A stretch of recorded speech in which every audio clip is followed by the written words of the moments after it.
We know that with COVID-19, all the mental health challenges folks had, all the things people perhaps have been struggling with for some time didn't go away and are perhaps even worse for some folks. And so it's really important to give people in the world and parents in particular some tangible skills they could do to notice, understand, and respond to suicide risk. Good morning, This everyone. particular webinar So was excited about taking the topic we're going to hear Forefront's, today. truly innovative Today, learn we'll curriculum, a tangible present sequence of things first that anyone can insights do to reduce about anyone else's simplified risk of forefront suicide suicide. prevention. Those studies that will be done are being done as we speak.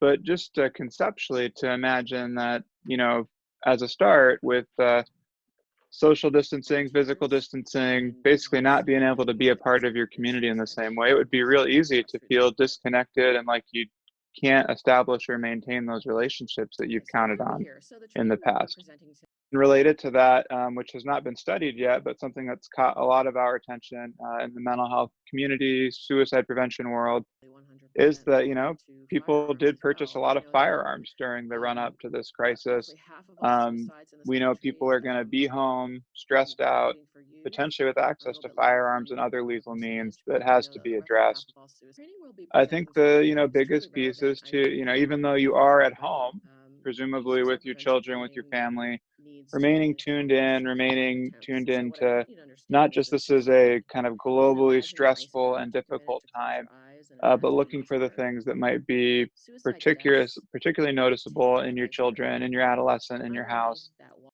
If you notice withdrawal from behaviors that used to matter to people, these kind of abrupt shifts, even in the setting of COVID-19, would be things to pay attention to. We know from lots of research that's been done, for better or worse, that social media, digital communication is a potent social mechanism.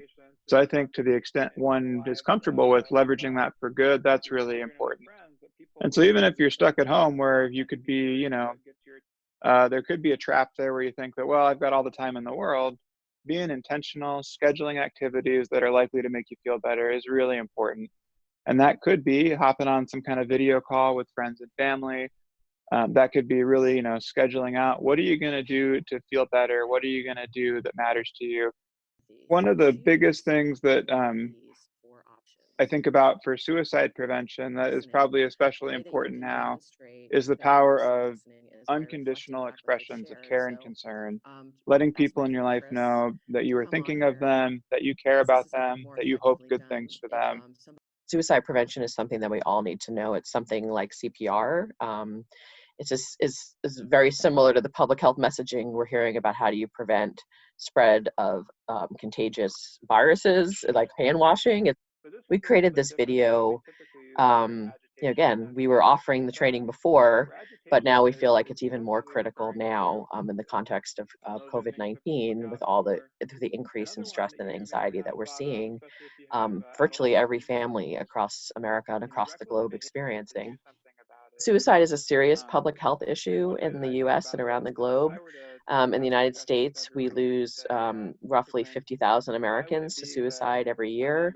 We don't really know what's going to happen to those rates in the context of COVID-19. We're hoping that we can get in front of a potential increase in suicide that may occur or that may be possible to occur in the context of COVID-19. We're hoping to get in front of that by offering proactively suicide prevention training skills to the population. There's the potential for even higher levels of isolation. I mean, amongst our youth now that they don't have that daily routine and structure to be connecting with their friends through athletic teams, through going to school. Not that everyone should be freaking out that their kid might be thinking about suicide. That's not at all the intention. It's just to have a higher level of awareness about what to look for, what signs to look for, and what to do if you're concerned about your young person. So we have unprecedented levels of firearms ownership, as well as increasing medications, over the counter prescription medications in our home at this time. I mean, we're literally told as a population to go stock up on over the counter medications. When you've got a population that's under high stress and you've got potentially more people considering suicide because they're feeling high levels of hopelessness that then can translate into kind of illogical feelings around feeling like a burden, feeling like you're not connected to anyone. Why does this all matter anyway? Like when you've got a larger population of people, number of people who are thinking about that way, and easy access to means that you can use to harm yourself, you've got the potential for a perfect storm. So it's just really important that we think about limiting access to lethal means in everyone's house. We all have work we can do on this. All of us have probably unsecured, unlocked medications lying around. It's just, if we all just took that step, we would do a lot to save lives.